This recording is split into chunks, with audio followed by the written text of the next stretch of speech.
ಸ್ನೇಹಿತರೆ ನಮಸ್ಕಾರ. ನಿಮಗೆ ಬೆಳಗಾವಿ ರಾಜಕೀಯ ಅಂತ ಹೇಳಿದ್ರೆ ಥಟ್ ಅಂತೇಳಿ ನೆನಪಿಗೆ ಬರುವಂಥ ಒಂದು ಕುಟುಂಬ ಅಂತ ಹೇಳಿದ್ರೆ ಅದು ಸಾಹುಕಾರ್ ಕುಟುಂಬ. ಹೌದು, ಬೆಳಗಾವಿಯಲ್ಲಿ ಕುಟುಂಬ ರಾಜಕಾರಣದ ಹೊಸ ಮಜಲನ್ನು ಆರಂಭಿಸಿ ಜಾರಕಿಹೊಳಿ ಕುಟುಂಬ ಅಂದರೆ ಸಾಹುಕಾರ್ ಭದ್ರಕೋಟೆಯನ್ನು ಭೇದಿಸಿ ನುಗ್ಗಿದಂಥ ಜೊಲ್ಲೆ ಕುಟುಂಬ ಚಿಕ್ಕೋಡಿ ಲೋಕಸಭಾ ಕ್ಷೇತ್ರವನ್ನು ತನ್ನ ತೆಕ್ಕೆಗೆ ತೆಗೆದುಕೊಂಡಿತ್ತು. ಬೆಳಗಾವಿ ಮಟ್ಟಿಗೆ ಜಾರಕಿಹೊಳಿ, ಕತ್ತಿ, ಸವದಿ, ಕೋರೆ, ಹುಕ್ಕೇರಿ ಈ ಕುಟುಂಬಗಳೇ ರಾಜಕಾರಣದಲ್ಲಿ ದೊಡ್ಡ ಹೆಸರನ್ನು ಸಂಪಾದನೆ ಮಾಡಿದಂಥ ಮತ್ತು ರಾಜಕೀಯವನ್ನು ತಮ್ಮ ನಿಯಂತ್ರಣದಲ್ಲಿ ಇಟ್ಟುಕೊಂಡಿದ್ದಂಥ ಕುಟುಂಬಗಳು. ಆದರೆ ಬದಲಾದಂಥ ಸನ್ನಿವೇಶದಲ್ಲಿ ಮತ್ತು ಮೋದಿಯ ಛಾಯೆಯಲ್ಲಿ ಈ ಜೊಲ್ಲೆ ಕುಟುಂಬ ಚಿಕ್ಕೋಡಿಯನ್ನು ವಶಪಡಿಸಿಕೊಂಡಿತ್ತು. ಹೀಗಾಗಿ ಈ ಚಿಕ್ಕೋಡಿಯನ್ನು ಮತ್ತೆ ಮರಳಿ ಪಡಿಬೇಕು ಅನ್ನೋಂಥ ಕಾರಣಕ್ಕೋಸ್ಕರ ಈಗ ಮತ್ತೆ ಸಾಹುಕಾರ ಕುಟುಂಬ ಇಲ್ಲಿ ತೊಡೆ ತಟ್ಟಿ ನಿಂತಿದೆ. ಈಗ ಬಹುಶಃ ನಿಮಗೆ ಗೊತ್ತಿರ್ಬೋದು, ಸತೀಶ್ ಜಾರಕಿಹೊಳಿ ಒಬ್ಬ ಬಿಟ್ಟರೆ ಬಹುತೇಕ ಬೇರೆ ಎಲ್ಲರೂ ಕೂಡ ಬಿ ಜೆ ಪಿಯಲ್ಲೇ ಇದ್ದಾರೆ. ಇವರು ಜಾರಕಿಹೊಳಿ ಸಹೋದರರು. ಬಟ್ ಆದರೆ ಈ ಬಾರಿ ಇವರೆಲ್ಲರೂ ಕೂಡ ಸೈಲೆಂಟ್ ಆಗಿದ್ದಾರೆ. ಕಾರಣ ಇವರೆಲ್ಲರಿಗೂ ಕೂಡ ಬೇಕಾಗಿರೋದು ಸಾಹುಕಾರ್ ಫ್ಯಾಮಿಲಿಯಿಂದ ಚಿಕ್ಕೋಡಿ ಲೋಕಸಭಾ ಕ್ಷೇತ್ರ ಕೈತಪ್ಪಿ ಹೋಗಬಾರ್ದು ಅನ್ನೋಂಥ ಉದ್ದೇಶ ಅನ್ನೋದು. ಅದೇ ಕಾರಣಕ್ಕೆ ಈಗ ಈ ಸಾಹುಕಾರ್ ಕುಟುಂಬ ಅಥವಾ ಜಾರಕಿಹೊಳಿ ಫ್ಯಾಮಿಲಿ ದೊಡ್ಡ ರಣತಂತ್ರವನ್ನೇ ರೂಪಿಸಿದೆ. ಯಾರೂ ಕೂಡ ಕಲ್ಪನೆಯನ್ನು ಕೂಡ ಮಾಡಿಕೊಳ್ಳದ ರೀತಿಯಲ್ಲಿ ರಾಜಕಾರಣವನ್ನು ಇಲ್ಲಿ ಮಾಡುತ್ತೆ ಅನ್ನೋದು ಈಗ ಸ್ಪಷ್ಟವಾಗಿ ಗೊತ್ತಾಗ್ತಿದೆ. ಹೌದು, ಇಲ್ಲಿನ ರಾಜಕೀಯ ಮತ್ತು ರಾಜಕೀಯ ಹಿನ್ನೆಲೆಯನ್ನು ಮತ್ತು ಆ ರಾಜಕೀಯ ಹಿನ್ನೆಲೆಯ ಕುಟುಂಬವನ್ನು ಗಮನಿಸ್ತಾ ಹೋದಾಗ ಇಲ್ಲಿ ಭಾರಿ ರೋಚಕ ವಿಚಾರಗಳು ಗೊತ್ತಾಗ್ತಾ ಹೋಗುತ್ತೆ. ಅದೇ ಕಾರಣಕ್ಕೆ ಈಗ ಚಿಕ್ಕೋಡಿ ಲೋಕಸಭಾ ಕ್ಷೇತ್ರದಲ್ಲಿ ಸ್ವತಃ ಸತೀಶ್ ಜಾರಕಿಹೊಳಿ ಅವರ ಪುತ್ರಿ ಕಣಕ್ಕೆ ಇಳಿದಿತ್ತು. ಈ ಮೂಲಕ ಒಂದು ದೊಡ್ಡ ರಾಜಕೀಯ ಇತಿಹಾಸವನ್ನು ಮತ್ತೆ ನಿರ್ಮಾಣ ಮಾಡಬೇಕು ಅನ್ನುವಂಥ ಕಾರಣಕ್ಕೆ ಜಾರಕಿಹೊಳಿ ಫ್ಯಾಮಿಲಿ ಒಟ್ಟಾಗುವಂತಹ ಒಂದು ಮುನ್ಸೂಚನೆ ಈಗಾಗಲೇ ಸಿಕ್ಕಿದೆ. ಅದು ಹೇಗೆ? ಈಗಾಗಲೇ ಬೇರೆ ಬೇರೆ ಪಕ್ಷದಲ್ಲಿ ಇರುವಂತಹ ಜಾರಕಿಹೊಳಿ ಸಹೋದರರು ಈಗ ಮತ್ತೆ ಒಂದಾಗ್ತಾರೆ. ಈ ರಣತಂತ್ರವನ್ನು ಹೇಗೆ ರೂಪಿಸ್ತಾರೆ, ಇವೆಲ್ಲದರ ಬಗ್ಗೆ ಇನ್ಸೈಡ್ ಮಾಹಿತಿಯನ್ನು ನಿಮ್ಮ ಮುಂದೆ ಇಡ್ತಾ ಹೋಗ್ತೀನಿ. ಅದಕ್ಕಿಂತ ಮುಂಚೆ ನೀವಿನ್ನೂ ಕೂಡ ನಮ್ಮ ಚಾನಲನ್ನು ಸಬ್ಸ್ಕ್ರೈಬ್ ಮಾಡಿಲ್ಲ ಅಂದರೆ ದಯವಿಟ್ಟು ಕೂಡಲೇ ಸಬ್ಸ್ಕ್ರೈಬ್ ಮಾಡಿ ಸ್ನೇಹಿತರೆ. ನೋಡಿ, ರಾಜಕಾರಣದಲ್ಲಿ ನೈತಿಕತೆ ಅಥವಾ ಒಂದು ತತ್ವ, ಸಿದ್ಧಾಂತ ಇದ್ಯಾವುದಕ್ಕೂ ಕೂಡ ಬೆಲೆ ಇಲ್ಲ ಅನ್ನೋದು ಅಥವಾ ಸತ್ತೇ ಹೋಗಿದೆ ಅನ್ನೋದು ಭಾರಿ ವರ್ಷಗಳ ಹಿಂದಿನ ಇತಿಹಾಸ. ರಾಜಕಾರಣ ಅಂದ್ರೇ ರಾಜಕಾರಣ, ಅಲ್ಲಿ ರಾಜಕೀಯ ಬಿಟ್ಟರೆ ಬೇರೆ ಏನು ಕೂಡ ಇರೋದಿಲ್ಲ. ರಾಜ ಮತ್ತು ಕೀಯ ಎರಡೂ ಕೂಡ ಸಪ್ರೇಟ್ ಆದಂಥ ಪದಗಳು ಅಲ್ವೇ ಅಲ್ಲ. ಇಲ್ಲಿ ಎಲ್ಲವೂ ಕೂಡ ಒಂದೊಂದೇ ತಂತ್ರಗಾರಿಕೆಯ ಭಾಗವಾಗಿ ಕಳೆದು ಹೋಗಿಬಿಡುತ್ತೆ. ಈಗ ಹೇಳಿ ಕೇಳಿ ಲೋಕಸಭೆ ಚುನಾವಣೆ ಸಂದರ್ಭದಲ್ಲೂ ಕೂಡ ಇಂತಹ ರಾಜಕೀಯ ಲೆಕ್ಕಾಚಾರಗಳು ಇರುವಂಥದ್ದು ಸ್ವಾಭಾವಿಕ. ಅದರಲ್ಲೂ ಕೂಡ ಈ ಬೆಳಗಾವಿ ಭಾಗದ ರಾಜಕೀಯ ಲೆಕ್ಕಾಚಾರಗಳು ಮತ್ತು ರಾಜಕೀಯ ಬೆಳವಣಿಗೆಗಳಿದೆಯಲ್ಲ, ಇದು ಸಿಕ್ಕಾಪಟ್ಟೆ ಇಂಟ್ರೆಸ್ಟಿಂಗ್. ಆಮೇಲೆ ಇಲ್ಲಿನ ರಾಜಕಾರಣದ ಬಗ್ಗೆ ಸಾಕಷ್ಟು ಜನರಿಗೆ ಗೊತ್ತಿರಲಿಕ್ಕಿಲ್ಲ. ಗಮನಿಸಬೇಕು ನೀವು, ಇಲ್ಲಿ ಕುಟುಂಬ ರಾಜಕಾರಣವೇ ಮುಖ್ಯ. ಕುಟುಂಬ ಅಂತ ಹೇಳಿದ್ರೆ ಕುಟುಂಬದ ಹಿನ್ನೆಲೆಯ ರಾಜಕಾರಣ. ಅಂದರೆ ಯಾವುದೋ ಒಂದು ಫ್ಯಾಮಿಲಿ ಇರುತ್ತಲ್ವ, XYZ ಫ್ಯಾಮಿಲಿ, ಆ ಕುಟುಂಬದ ಫ್ಯಾಮಿಲಿಯ ರಾಜಕಾರಣವೇ ಇಲ್ಲಿ ತುಂಬ ಪ್ರಮುಖವಾದಂಥ ಸ್ಥಾನವನ್ನು ಗಿಟ್ಟಿಸ್ಕೊಳ್ಳೋದು ಬಿಡುತ್ತೆ. ಜೊತೆಗೆ ಜನರು ಕೂಡ ಅವರಿಗೆ ಬೆಂಬಲವನ್ನು ಕೊಡ್ತಾರೆ. ಬಿಟ್ಟರೆ ಬೇರೆ ಯಾರಿಗೂ ಕೂಡ ಬೆಂಬಲವನ್ನು ಕೊಡೋದಿಲ್ಲ. ಒಂದು ಸಹೋದರ ಆಗಿರಬೇಕು, ಇಲ್ಲ ಮಕ್ಕಳು, ಅಣ್ಣ, ತಮ್ಮಂದರು, ಈ ರೀತಿ ಯಾರಾದರೂ ಒಬ್ಬರಾಗಿರಬೇಕು, ಅವ್ರಿಗೇನೆ ಬೆಂಬಲವನ್ನು ಕೊಡ್ತಾ ಹೋಗೋದು, ಅದೇ ರೀತಿ ಕಂಟಿನ್ಯೂ ಆಗೋದು ಸ್ವಾಭಾವಿಕ. ಈಗ ಬೆಳಗಾವಿ ರಾಜಕಾರಣವನ್ನು ಗಮನಿಸ್ತಾ ಹೋದಾಗ ಇಲ್ಲಿ ತುಂಬ ಪವರ್ಫುಲ್ ಇರುವಂಥ ಒಂದು ಫ್ಯಾಮಿಲಿ ಅಂತ ಹೇಳಿದ್ರೆ ಜಾರಕಿಹೊಳಿ ಫ್ಯಾಮಿಲಿ, ಮೈನ್ ಸಾಹುಕಾರ್ ಫ್ಯಾಮಿಲಿ. ಅದು ಬಿಟ್ಟರೆ ಕತ್ತಿ, ಸವದಿ, ಕೋರೆ, ಹುಕ್ಕೇರಿ ಈ ರೀತಿ ಕುಟುಂಬಗಳು ಇಲ್ಲಿನ ರಾಜಕಾರಣವನ್ನು ಕಂಪ್ಲೀಟಾಗಿ ಕಂಟ್ರೋಲ್ಗೆ ತೆಗೆದುಕೊಂಡಿರುವಂತಹ ರಾಜಕಾರಣ. ಬೆಳಗಾವಿ, ಚಿಕ್ಕೋಡಿ ಈ ಎರಡೂ ಲೋಕಸಭಾ ಕ್ಷೇತ್ರದಲ್ಲೂ ಕೂಡ ಇದೇ ರೀತಿಯಾದಂಥ ಪರಿಸ್ಥಿತಿ ಇದೆ.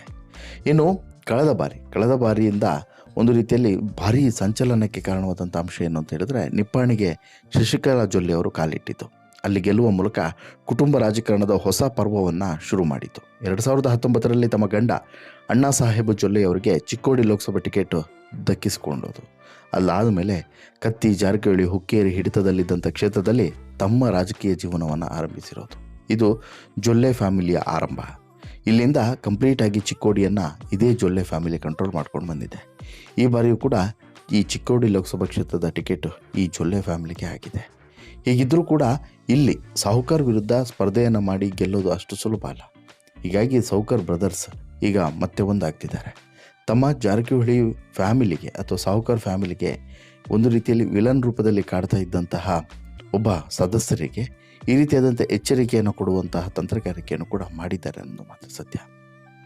ಈಗ ಅದು ಹೇಗೆ ಅಂತೇಳಿ ನೋಡೋದಾದರೆ ಬನ್ನಿ, ಡಿಟೇಲ್ ಆದಂಥ ಮಾಹಿತಿಯನ್ನು ಕೊಡ್ತೀನಿ. ಚಿಕ್ಕೋಡಿ ಲೋಕಸಭಾ ಕ್ಷೇತ್ರವನ್ನು ಈ ಬಾರಿ BJP ಪಡೆದುಕೊಂಡಿದೆ, BJP ಇಟ್ಕೊಂಡಿದೆ, JDSಗೆ ಬಿಟ್ಟುಕೊಟ್ಟಿಲ್ಲ. ಹಾಗಿದ್ರೂ ಕೂಡ ಇಲ್ಲಿ ಯಾರನ್ನು ಕಣಕ್ಕೆ ಇಳಿಸ್ತಾರೆ ಅನ್ನೋದು ಭಾರಿ ಕುತೂಹಲ ಇತ್ತು. ಅಂತಿಮವಾಗಿ ಜೊಲ್ಲೆ ಫ್ಯಾಮಿಲಿಗೆ ಟಿಕೆಟ್ ಕೊಡ್ತಾರೆ. ಅಲ್ಲಿಗೆ BJP ಆಟ ಮುಗೀತು. ಇನ್ನು ಕಾಂಗ್ರೆಸ್ ವಿಚಾರಕ್ಕೆ ಬಂದರೆ ಇಲ್ಲಿಂದ ಭಾರೀ ಅಳೆದು ತೂಗಿ ಲೆಕ್ಕಾಚಾರಗಳನ್ನು ಮಾಡಿ ಮತ್ತು ಲಕ್ಷ್ಮೀ ಹೆಬ್ಬಾಳ್ಕರ್ ಅವರ ವಿಶ್ವಾಸವನ್ನು ಗಿಟ್ಟಿಸಿಕೊಂಡು ಒಂದು ರೀತಿಯಲ್ಲಿ ಜಾರಕಿಹೊಳಿಯವರ ಮಗಳು ಪ್ರಿಯಾಂಕಾ ಅವರನ್ನು ಇಲ್ಲಿಂದ ಕಣಕ್ಕಿಳಿಸ್ತಾರೆ.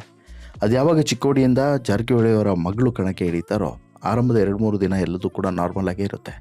ನಂತರ ಜಾರಕಿಹೊಳಿ ಫ್ಯಾಮಿಲಿ ಅಲರ್ಟ್ ಆಗುತ್ತೆ. ಇದನ್ನು ಸಿಕ್ಕಾಪಟ್ಟೆ ಸೀರಿಯಸ್ ಆಗಿ ಸ್ವೀಕರಿಸುತ್ತೆ. ಜಾರಕಿಹೊಳಿ ಫ್ಯಾಮಿಲಿ ಪ್ರಕಾರ ಇವ್ರು ಯಾರೂ ಕೂಡ ಕಾಂಗ್ರೆಸ್ನ ಅಭ್ಯರ್ಥಿ ಅಲ್ಲ. ಬಟ್ ಆದರೂ ಕೂಡ ಜಾರಕಿಹೊಳಿಯವರ ಇತರ ಅಂದರೆ ಈಗ ರಮೇಶ್ ಜಾರಕಿಹೊಳಿ ಇರ್ಬೋದು ಅಥವಾ ಇನ್ನಿತರರು ಇರ್ಬೋದು, ಇವರೆಲ್ಲರಿಗೂ ಕೂಡ ಏನು ಇವರು BJP ಅಭ್ಯರ್ಥಿ ಅಲ್ಲ ಅನ್ನೋದು ಗೊತ್ತು. ಬಟ್ ಆದರೂ ಕೂಡ ತನ್ನ ಫ್ಯಾಮಿಲಿ ಅನ್ನೋದು ಮುಖ್ಯ ಅಲ್ವಾ. ಈಗ ಪಾರ್ಟಿ ಮತ್ತು ಫ್ಯಾಮಿಲಿ ಇವೆರಡನ್ನೂ ಕೂಡ ಒಟ್ಟಿಗೆ ನೋಡಿದಾಗ ಫ್ಯಾಮಿಲಿ ಮೊದಲು ಬರುತ್ತೆ, ನಂತರ ಪಾರ್ಟಿ ಬರುತ್ತೆ ಅನ್ನೋದು ಇವರ ಲೆಕ್ಕಾಚಾರ. ಹೀಗಾಗಿ ಇಲ್ಲಿ ಜಾರಕಿಹೊಳಿಯವರು ಸತೀಶ್ ಜಾರಕಿಹೊಳಿ ಅವರ ಮಗಳನ್ನು ಗೆಲ್ಲಿಸಬೇಕು ಅನ್ನುವಂತಹ ಪಣವನ್ನು ತೊಟ್ಟಿರುವಂತಹ ಈ ಜಾರಕಿಹೊಳಿ ಫ್ಯಾಮಿಲಿ ಅಥವಾ ಸಾಹುಕಾರ್ ಫ್ಯಾಮಿಲಿ ಈಗ ಅದಕ್ಕೆ ಬೇಕಾದಂಥ ರಣತಂತ್ರವನ್ನು ರೂಪಿಸ್ತಿದೆ. ಎಲ್ಲೆಲ್ಲಿ ಯಾವ ಕಡೆ ಹೇಗೆ ಒಂದು ರಣತಂತ್ರವನ್ನು ರೂಪಿಸಬೇಕು. ಜೊತೆಗೆ ಪ್ರಮುಖವಾಗಿ ಸತೀಶ್ ಜಾರಕಿಹೊಳಿಯವರ ಭದ್ರಕೋಟೆಯಾಗಿರುವಂತಹ ಈ ಚಿಕ್ಕೋಡಿಯನ್ನು ಉಳಿಸ್ಕೊಳ್ಬೇಕು. ಹಾಗೆಯೇ ಜಾರಕಿಹೊಳಿಯವರ ಫ್ಯಾಮಿಲಿಯ ಕಂಟ್ರೋಲ್ನಲ್ಲೇ ಈ ಚಿಕ್ಕೋಡಿ ಇರಬೇಕು ಅನ್ನೋಂಥ ಕಾರಣಕ್ಕೋಸ್ಕರ ಈಗ ಎಲ್ಲ ಸಹೋದರರು ಕೂಡ ಅನಿವಾರ್ಯವಾಗಿ ಸತೀಶ್ ಜಾರಕಿಹೊಳಿ ಮಗಳಿಗೆ ಬೆಂಬಲವಾಗಿ ನಿಂತಿದ್ದಾರೆ. ಪ್ರಿಯಾಂಕಾ ಜಾರಕಿಹೊಳಿಯವರನ್ನು ಗೆಲ್ಲಿಸಿಕೊಳ್ಳುವಂತಹ ಸವಾಲನ್ನು ಸ್ವೀಕರಿಸಿದ್ದಾರೆ. ಲಕ್ಷ್ಮಣ್ ಸವದಿ ಬಲ ಇದು, ಜೊತೆಗೆ ಜಾರಕಿಹೊಳಿಯವರ ಸಹೋದರರ ಬಲ ರಮೇಶ್, ಬಾಲಚಂದ್ರ ಇಬ್ಬರು ಕೂಡ BJP ಶಾಸಕರು, ಲಖನ್ ವಿಧಾನ ಪರಿಷತ್ನ ಸದಸ್ಯ, ಇವರೆಲ್ಲರೂ ಕೂಡ ಹೊರಗೆ ಕಚ್ಚಾಡಿಕೊಂಡ್ರು ಕೂಡ ಕುಟುಂಬದ ವಿಷಯ ಬಂದರೆ ಸತೀಶ್ ಮಾತೆ ಅಂತಿಮ. ಸತೀಶ್ ಹೇಳಿದ್ದೇ ಮುಖ್ಯ. ಅಣ್ತಮ್ಮ ಅನ್ನುವಂಥ ರಕ್ತ ಸಂಬಂಧ ಇದೆಯಲ್ಲ ಅದು ಮುಖ್ಯ. ಮಗಳು ಅನ್ನುವಂತಹ ಪರವು ಈಗ ಅನಿವಾರ್ಯ. ಯಾಕಂತ ಹೇಳಿದ್ರೆ ಮಗಳ ಪರವಾಗಿ ಇವರೆಲ್ಲರೂ ಕೂಡ ನಿಲ್ಲಬೇಕು. ಪ್ರಿಯಾಂಕಾ ಎಲ್ರಿಗೂ ಕೂಡ ಮಗಳೇ ಅಲ್ವಾ. ರಮೇಶ್ಗೂ ಮಗಳೇ, ಸತೀಶ್ಗೂ ಮಗಳೇ, ಲಖನ್ಗೂ ಮಗಳೇ, ಬಾಲಚಂದ್ರಗೂ ಮಗಳೇ. ಇವರಿಷ್ಟೂ ಜನರಿಗೂ ಕೂಡ ಮಗಳಾಗಿರುವಂಥ ಪ್ರಿಯಾಂಕಳನ್ನು ಗೆಲ್ಲಿಸ್ಕೊಂಡು ಬರುವಂಥ ಜವಾಬ್ದಾರಿ ಇವರ ಮೇಲಿದೆ. BJP ಶಾಸಕರು ಅನ್ನೋಂಥ ಕಾರಣಕ್ಕೋಸ್ಕರ ಹೊರಗಡೆ ಹೋಗ್ತಾರೆ. ಆದರೆ ಒಳಪೆಟ್ಟುಗಳಿದೆಯಲ್ಲ, ಒಳಪೆಟ್ಟು ತನ್ನ ಅಣ್ಣನ ಮಗಳು ಅಥವಾ ತನ್ನ ಸಹೋದರನ ಮಗಳನ್ನೇ ಗೆಲ್ಲಿಸಬೇಕು ಅನ್ನೋದು ಸಹಜವಾಗಿ ಇದ್ದೇ ಇರುತ್ತೆ. ಆ ತಂತ್ರಗಾರಿಕೆಯನ್ನು ರೂಪಿಸಿದ್ದಾರೆ ಅನ್ನೋದು ಮಾತ್ರ ವಾಸ್ತವ. ಹೀಗಾಗಿ ಚಿಕ್ಕೋಡಿ ಅಥವಾ ಈ ಬೆಳಗಾವಿ ಭಾಗ ಯಾವುದೇ ಕಾರಣಕ್ಕೂ ಕೂಡ ಇನ್ನೊಬ್ಬರ ಹೋಲ್ಡಿಂಗಿಗೆ ಹೋಗಬಾರ್ದು ಅನ್ನೋದು. ಈಗಾಗಲೇ ಲಕ್ಷ್ಮೀ ಹೆಬ್ಬಾಳ್ಕರ್ ಬಗ್ಗೆನೇ ಇವರು ಕತ್ತಿ ಮಸೀತಾನೇ ಇದ್ದಾರೆ. ಈಗ ನೋಡಿ, ಲಕ್ಷ್ಮೀ ಹೆಬ್ಬಾಳ್ಕರ್ ಅವರ ಸಹೋದರನಿಗೆ ಟಿಕೆಟ್ ಸಿಕ್ಕಿದೆ, ಬೆಳಗಾವಿ ಟಿಕೆಟು. ಹೀಗಾಗಿ ಇದನ್ನು ಕೂಡ ಸಹಿಸ್ಕೊಳ್ಳೋಕ್ಕೆ ಇವರು ಸಿದ್ಧರಿಲ್ಲ. ಆದರೂ ಕೂಡ ಅನಿವಾರ್ಯತೆ, ಏನೂ ಮಾಡೋಂಗಿಲ್ಲ, ಬಾಯಿ ಮುಚ್ಕೊಂಡು ಸಪೋರ್ಟ್ ಮಾಡಲೇಬೇಕು. ಅದರ ನಡುವೆ ಜವಾಬ್ದಾರಿ ಕೂಡ ಕೊಟ್ಟಿದ್ದಾರೆ, ಇಂಟರ್ಚೇಂಜ್ ಮಾಡಿ.